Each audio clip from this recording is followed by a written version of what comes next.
Bismillahirrahmanirrahim. Assalamualaikum. Jangan lupa like, comment, and subscribe. Bye.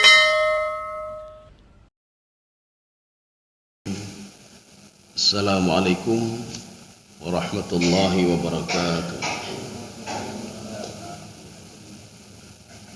Alhamdulillahi rabbil alamin. Wassalatu wassalamu ala ashrafil anbiya'i wal mursalin wa ala alihi wa ashabihi ajma'in. Raditu billahi rabba wa bil islami dina wa bi Muhammadin nabiyya wa rasula. Rabbi shrah li sadri wa yassir li amri wahlul 'uqdatam min lisani yafqahu qawli. Allahumma ja'al jam'ana hadha jam'an marhuma wa tafarruqana min ba'dihi tafarruqan ma'suma. Kaum muslimin dan muslimat sidang jamaah subuh yang dirahmati Allah. Kita lanjutkan kajian kita pada tafsir Al-Baydawi, tafsir surah Al-Baqarah. Jadi sudah memasuki ayat 61. Jadi ini masih cerita tentang Bani Israel bersama Nabi Musa alaihissalam. Jadi pertemuan yang lalu ini sudah masuk ke perkampungan Tih ya. Jadi mereka berada di situ selama 40 tahun. Ketika diberikan nikmat oleh Allah, walaupun nikmat itu sedikit, diberikan nikmat. Ini gambaran satu kelompok Bani Israel yang tidak mensyukuri nikmat Allah. Jadi kalau seorang tidak mensyukuri nikmat yang sedikit, bagaimana mau mensyukuri nikmat yang banyak? Yang sedikit saja tidak bisa mensyukuri, apalagi yang banyak. Maka di dalam tafsir Al-Wasit, Syekh Tantawi mengatakan, seorang yang sudah mulai ingkar pada hal-hal kecil, maka dia akan menuju kepada ingkar besar. Sama seperti orang taat. Seorang yang taat, ini kata Syekh Tantawi, seorang yang taat pada hal-hal yang kecil, maka dia akan terus terbawa kepada hal besar.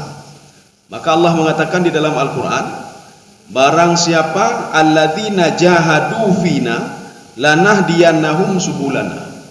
Kalau dia berusaha untuk merubah diri, apalagi bulan Ramadan ini, dia merubah diri, merubah karakternya untuk kepada kebaikan, saya bantu dia, kata Allah.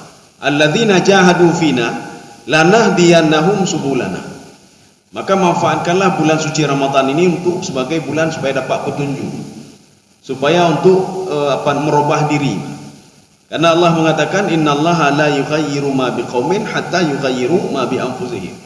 Kalau kita terus seperti itu, maka selamanya terus begitu terus, nggak pernah berubah. Kaum muslimin sedang jemaah yang dirahmati Allah. Kita lanjutkan. Ini masih ayat 61. Pertemuan yang lalu kita sudah membaca mukadimahnya, awal surah ayat 61. Bagaimana mereka mendatangi Nabi Musa alaihissalam mengatakan, kami tidak sabar, kami tidak sanggup, kami tidak mau menerima makanan satu model saja. Apa maksud satu model? Ibnu Jarir mengatakan, mereka tidak mau cuma dilindungi oleh awan saja. Ini kata Ibnu Jarir. Imam Al-Qurtubi begitu juga. Kami tidak mau diberikan awan saja, kami tidak mau diberikan manna wa salwa saja, kami tidak mau diberikan air saja, fajarat minhu thnata asyrata aina. Kami mau lebih daripada itu. Ada enggak yang lain? Ya, ada enggak yang lain? Ya, sekarang kita lanjut. A'udzu billahi minasyaitonir rajim. Bismillahirrahmanirrahim. Fad'u lana rabbak. Ya, jadi coba dibaca terjemahannya. Di awalnya sudah kita terjemahkan, wa iz qultum ya Musa, sudah. Sekarang fad'u lana rabbak ya.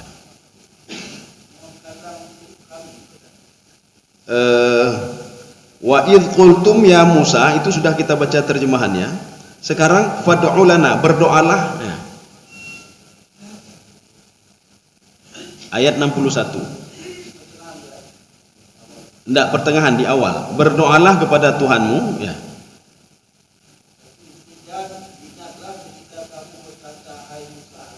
Ya, boleh. Ya, ulangi terus. Dan ingatlah dalam kurung ketika kamu berkata, hai Musa, kami tidak bisa sabar dengan satu macam makanan saja, sebab Maka mohonkanlah untuk kami kepada Tuhanmu. Ya, sudah. Jadi mereka minta apa? Ini ciri-ciri orang yang tidak pandai mensyukuri nikmat yang kecil. Sudah diberikan tidak mensyukuri. Sama seperti orang diberikan bekerja. Dia tidak menikmati kerjaannya, tapi dia minta yang lebih besar lagi. Saya kalau bisa kerja seperti ini. Setelah dia kerja itu, kalau bisa naik lagi dia. Kalau bisa naik lagi, kalau bisa naik lagi. Dia tidak mau menerima kerja yang dia dapatkan sekarang ini. Ini orang yang tidak mensyukuri. Maka seluruh apa yang diberikan kepada dia itu bukan nikmat. Nikmatnya saya lebih enak, lebih tinggi lagi. Nikmatnya lebih tinggi lagi, ya, lebih tinggi lagi. Jadi rasa syukur itu tidak ada. Ini Bani Israel ini sudah diberikan oleh Allah selamat dari Fir'aun. Diberikan manna wa salwa, diberikan air cuma-cuma. Air yang keluar dari batu Nabi Musa itu bi ghairi sa'yin wala jiddin, tanpa usaha. Enggak ada usaha sama sekali. Langsung keluar atas perintah Allah Subhanahu wa taala kepada Nabi Musa alaihissalam. Tapi mereka tetap mengatakan lan nasbira. Makna lan nasbira, kami belum tenang lagi hati kami. Sebelum ada yang lain. Apa yang lain? Akan kita lihat nanti. Permintaan mereka agak aneh sedikit nih, Pak. Permintaannya agak aneh sedikit. Berdoalah kepada Tuhanmu supaya diturunkan benda-benda ini yang akan disebutkan sekarang ini ya. Coba baca satu-satu. Yukhriju. Tuhanmu agar dia mengeluarkan bagi kami dari apa yang ditemukan dari bumi. Ya sudah. Yukhriju lana mimma tumbitul ard. Mereka mau turun dari langit apa-apa yang kita tanam di bumi ini. Apa yang ditanam dari bumi itu? Yang pertama, mim baqliha wa qithaiha wa fumiha wa adasiha wa basaliha. 5 permohonan mereka. Permohonan mereka apa? 5 ini supaya diturunkan dari langit. Jangan manna wa salwa saja. Coba baca yang pertama. Mim baqliha. Yang pertama, yaitu sayur-sayurnya, Ya. timunnya, bawang putihnya, Terus. kacang cadatnya dan bawang merahnya. Ya sudah. Coba kita lihat. Permohonan mereka macam-macam. Tolong turunkan dari langit sayur-sayuran. Turunkan dari langit timun. Turunkan dari langit bawang putih. Turunkan dari langit adas. Adas itu makanan orang apa namanya? Arab itu masih makan adas tapi menengah ke bawah ya, Pak. Menengah ke bawah. Bahkan menengah enggak makan lagi adas tuh, Pak. Orang-orang yang bawah itu, Pak. Wa basaliha, dan bawang merah turunkan dari langit. Permintaan mereka ini kata Imam Al-Kasyaf dalam tafsir Zamakhsyari, Imam Zamakhsyari dalam tafsir Al-Kasyaf, ini menunjukkan apa? Mereka dulu waktu tinggal bersama Fir'aun di Mesir, mereka sebagai budak Fir'aun. Makanya makanan ini makanan budak ini, Pak. Ta'amul abdi, ini makanan budak. Makanan budak itu apa? Timun, bawang putih, bawang merah, tetapi yang lain tidak. Asal madu tidak, roti tidak, mereka tidak makan. Yang makan yang hal-hal seperti ini. Sudah satu. Tafsiran yang kedua, Imam Zamakhsyari mengatakan ini menunjukkan kanu fallahun, mereka dulu adalah petani yang dipaksa oleh Fir'aun untuk bertani, Pak. Sehingga makanan yang mereka kenal adalah cuma 5 saja. Sayur-sayuran, timun, bawang putih, bawang merah, adas, kacang adas itu, Pak. Itu yang mereka kenal.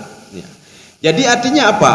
Nikmat yang sudah diberikan oleh Allah itu tidak teringat lagi dia, dilindungi oleh Allah, diberikan air cuma-cuma, diturunkan manna, diturunkan salwa, ada madu lagi, kemudian ada burung lagi, Pak. Itu bukan nikmat sama mereka, Pak. Yang nikmat itu apa? Yang dulu seperti dulu bersama Fir'aun. Ya. Ini permohonan Bani Israel kepada Nabi Musa alaihissalam. Yang anehnya lagi mereka minta diturunkan dari langit. Turunkan timun dari langit. Ya, Pak. Jadi Nabi Musa mengatakan, kalau cuma itu permintaan kamu, cukup kamu tanam saja. Jadi makanya kalau kita ingin memohon kepada Allah, mohonlah sesuatu yang tidak masuk akal, Pak. Kalau tadi itu mudah kita tanam saja. Ya, Pak. Tapi coba mau yang tidak masuk akal. Seperti Nabi Zakaria. Nabi Zakaria memohon kepada Allah Subhanahu wa taala punya anak. Secara akal, secara medis tidak mungkin punya anak. Jadi artinya apa? Permohonan Nabi Zakaria alaihissalam kepada Allah bukan mohon, ya Allah berikan timun, berikan ini, berikan itu. Itu lazim, itu sudah ma'ruf. Sekarang coba minta yang lebih dahsyat daripada itu. Makanya Nabi Musa mengatakan, Allah sudah memberikan kepada kalian lebih dahsyat daripada timun itu.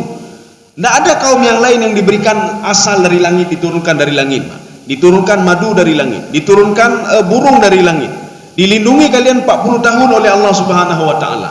Masa kalian bandingkan nikmat Allah yang begitu dahsyat dengan timun, dengan bawang, dengan sayur-sayuran? Ya, kita lihat sekarang bagaimana pernyataan Nabi Musa alaihissalam menyikapi ini, Pak. Kita lanjut. Qala atastabdiluna alladhi huwa adna billadhi huwa khair. Ya, coba dibaca. Musa berkata, maukah kamu mengambil sesuatu yang rendah sebagai pengganti yang lebih baik? Ya, ini kalimatnya memang istifham, tetapi tidak seperti yang terjemahan itu, Pak. Kalau maukah, bukan ini. Itu maukah itu butuh jawaban. Maukah? Iya dan tidak. Jadi ininya apa? Akankah kalian? Ya, nih Pak. Jadi bukan maukah. Jadi artinya akankah kalian atau tega kalian menukar sesuatu hal yang hina dengan suatu hal yang besar? Jadi artinya apa? Sudah diberikan manna wa salwa tapi tidak punya harga sama kalian. Padahal manna wa salwa itu begitu berharga sekali. Kemudian kalian diberikan air oleh Allah Subhanahu wa taala, itu sangat berharga sekali. Artinya nikmat yang sudah diberikan oleh Allah tidak ada nilai sama kalian. Kalian minta hal-hal yang rendah-rendah. Satu. Yang kedua, kalimat atas tabdilu ini sama seperti begini. Seorang ketika diberikan nikmat kesehatan, nikmat iman oleh Allah, dia beribadah. Akankah kamu, kata Allah, tegakah kamu menukar ibadahmu dengan kekafiran demi jabatanmu? Ya, nih Pak, ini sama juga seperti ini. Jadi dibawa ke apa? Kalian ingin menukarkan nikmat yang Allah berikan begitu dahsyatnya, kalian tukar dengan dunia yang begitu saja. Tukar dengan jabatan yang hanya cuma sebentar saja. Ya, ini sama juga kalimat atas tabdilu. Ini seperti firman Allah dalam Al-Quran, yashtaruna bihi thamanan qalila. Mereka menukar iman mereka dengan jabatan. Mereka menukar iman mereka dengan dunia. Mereka menukar iman mereka dengan harta dunia. Jadi artinya begitu hina sekali mereka itu. Ya, Mbak, yashtaruna bihi thamanan qalila. Di dalam ayat lain lagi, ulama su itu ulama beruakai. Ulama beruakai. Ulama su itu kata Allah, kami kamathalil kalbi, seperti seekor anjing. Intahmil alaihi yalhath au tatrukhu yalhath. Kalau kalian berikan makanan kepada dia, minta lagi. Kalau kalian tinggalkan dia kejar kalian dan minta lagi, Pak. Dia menjulurkan lidahnya. Ya, nih, Pak. Inilah kelompok-kelompok Allah gambarkan Bani Israel yang mereka itu tidak mau masuk Islam, dari kelompok Yahudi yang tidak mau mengikuti Nabi Muhammad ketika berada di Madinah. Kenapa? Karena mereka itu kalau ikut Nabi Muhammad akan meninggalkan jabatannya, dan tidak ada lagi seperti ketika mereka berada di Yahudi. Mereka ada jabatan, ada duit dan lain sebagainya. Jadi mereka menukar keimanan mereka dengan dunia, yashtaruna bihi thamanan qalila, yang harganya cuma sedikit saja, kata Allah Subhanahu wa taala. Ini sama seperti Bani Israel. Makanya cerita ini bukan untuk Bani Israel ini, Pak. Cerita ini untuk umat Nabi Muhammad. Artinya jangan jadi seperti Bani Israel. Ketika nikmat sudah diberikan, syukuri dulu nikmat itu. Ketika mensyukuri nikmat itu akan ditambah lagi nikmat, gejolak nikmat, dan terus menerus diberikan nikmat. Maka Imam Ghazali mengatakan, itu di dalam kitab beliau Minhajul Abidin, sudah disyarah oleh Sirajul Talibin. Kenapa kita mensyukuri nikmat Allah? Lidawamin ni'mah al-azimah, supaya nikmat itu terus menerus, terus menerus. Jadi makanya kalau kita tidak bersyukur kepada Allah, sama seperti memutuskan nikmat. Kalau kita bersyukur kepada Allah, sama seperti kita minta kepada Allah untuk terus diberikan nikmat, terus diberikan nikmat. Jadi jangan seperti ini. Nikmat sudah diberikan, nikmat sehat kagejo, ya Mbak. Nikmat sehat sudah diberikan, baru bangun tidur sudah diberikan nikmat, tapi masih juga dia mengatakan, engkau tidak berikan apa-apa kepada saya, ya Allah. Hanajuk tepu, ya Allah. Mereka begitu juga. Kami tidak ada apa-apa, kami minta diturunkan sayur-sayuran. Itu nikmat sebelumnya, apakah nggak ada harganya? Ya, Mbak. Kita juga nikmat sehat selama ini, apakah nggak merasa kita diberikan nikmat sehat oleh Allah? Kalau ada umur 50 tahun, kalau 50 tahun, kita kalkulasi dari umur 1 tahun sampai 50 tahun, itu sakit itu dalam tahun ini sakitnya 1 bulan, tahun depan sakitnya 5 hari, tahun depan tak ada sakit, tahun depannya lagi sakit 1 minggu. Kita kalkulasi, sakit itu mungkin 50 tahun cuma setahun sakit. Setahun cuma sakit. Cuma setahun sakit, 49 tahun kita sehat. Tapi kita tidak pernah teringat kalau kita sehat, diberikan sehat oleh Allah 49 tahun. Yang teringat apa? Sakit selama 1 tahun. Ya, jadi sakit selama 1 tahun selalu mengeluh. Ya Allah, saya orang ahli ibadah, saya bayar zakat, saya buat ini, saya buat itu, kenapa saya sakit nih Pak? Ketika sakit dia mengeluh. Tetapi ketika dia diberikan sehat 49 tahun oleh Allah, tidak pernah teringat kalau itu sebuah nikmat. Tidak pernah teringat dia nikmat. Yang teringat cuma penyakit saja. Ketika dia ribut dengan istrinya, yang teringat apa? Kejahatan istrinya cuma 1 hari saja. Kebaikan istrinya 20 tahun tidak pernah teringat nih Pak. Hendak teringat nih Pak. Kebaikan istrinya 20 tahun. Kebaikan anaknya sudah berapa puluh tahun. Kesalahan anaknya cuma sekali saja salah. Kebaikan tidak pernah teringat. Yang teringat cuma kejahatan saja. Ini begitu juga mereka. Kebaikan Allah yang Allah berikan kepada mereka, diselamatkan dari Fir'aun, dari perbudakan Fir'aun. Fir'aun yang suka membunuh, suka mempermalukan wanita. Kemudian wanita itu setahun sekali diambil, dilempar ke sungai Nil. Diselamatkan oleh Nabi Musa alaihissalam. Itu kan nikmat luar biasa. Maka kita melihat nikmat itu jangan dari satu segi saja, dari makanan saja, tidak. Jangan melihat dari kesehatan saja, tidak. Hidup itu juga sebuah nikmat. Kita masih bisa hidup sampai sekarang, masih bisa beribadah, alhamdulillah. Orang lain sudah meninggal dunia, nggak ada ibadah lagi Pak. Kita masih diberikan panca indera ini, alhamdulillah. Orang lain nggak bisa lagi baca Quran, sudah stroke. Kita Quran bisa kita baca, bisa pergi ke masjid, bisa kita dengar orang baca Quran, kan alhamdulillah. Yang kita teringat apa? Tidak ada duit, tidak ada jabatan. Tidak ada jabatan kata dia Pak. Tidak ada jabatan, tidak ada duit. Sekarang kita ulang lagi Pak. Di dalam kitabnya Imam Al-Ghazali juga, beliau mengatakan nikmat itu ada level ya, ada levelnya. Level paling bawah itu nikmat yang keempat. Itu nikmat harta, nikmat jabatan. Tidak ada orang yang tidak senang sama harta dan jabatan Pak. Kalau sudah ada harta sekian, cari lagi, ada lagi, cari lagi. Kemudian jabatan begitu juga. Tidak ada orang yang berhenti pada satu jabatan saja. Dia mau lagi jabatan, mau naik jabatan lagi. Maka Rasulullah mengatakan seorang tidak akan minta lagi sesuatu ketika mulutnya disumpah dengan tanah. Maka ketika meninggal dunia baru dia diam, tidak ada minta-minta lagi. Nikmat yang keempat ini tidak ada harganya, tidak ada harga. Apabila muncul nikmat yang ketiga. Apa nikmat yang ketiga? Nikmat sehat. Maka seorang ketika dia sakit, harta itu tidak ada harga lagi sama dia. Berapapun mau dikeluarkan demi kesehatan dia. Jabatan tidak ada guna lagi Pak. Kalau dia sudah sakit. Makanya orang yang di ICU itu tidak butuh lagi dia jabatan. Orang yang sudah sekarat di rumah sakit, tidak butuh lagi dia jabatan. Kalau kita tanya sama dia mau jabatan, nggak perlu. Saya sudah sembuh dari sakit, alhamdulillah.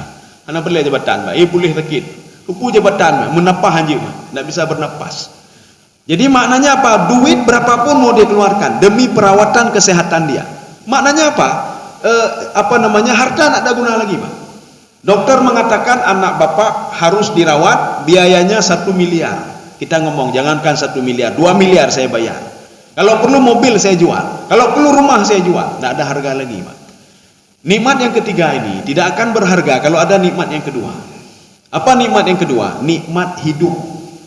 Makanya seseorang itu tatkala divonis oleh dokter, bapak harus potong kaki, tidak apa-apa, amputasi tidak apa-apa, asal saya masih bisa hidup.